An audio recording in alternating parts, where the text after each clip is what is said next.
Баршаңызға сәлем, менің каналыма қош келдіңіздер. Бүгін мен сіздермен шоколад қосылған сұлы печеньесін дайындайтын боламын. Менің каналыма жазылып, лайк басып, пікір қалдырып, видеоны соңына дейін тамашалап, менімен бірге болыңыздар.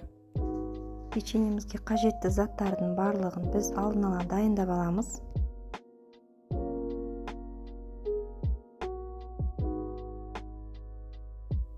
Ең алдымен ыдысымызға бөлме температурасындағы сары майды салып, үстіне қант және жұмыртқамызды салып, араластырып аламыз.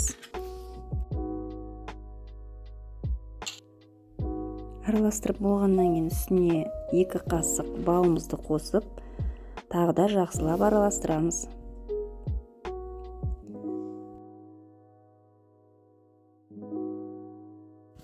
Бөлек ыдысымызға ұн, 2 қасық ірі сұлыны және ұнтақталған сұлыны, разрыхлитель ванилинді қосып араластырамыз.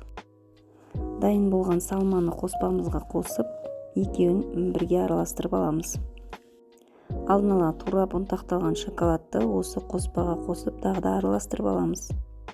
Қамырымызды кішкене тұндырып қойғаннан кейін, арнайы дайындалған формамызға бір ас қасықтың көмегімен осындай формада печеньелер әзірлеп дізіп шығамыз. Дайын болған печеньемізді 180 градуста 20 минут пісіріп аламыз.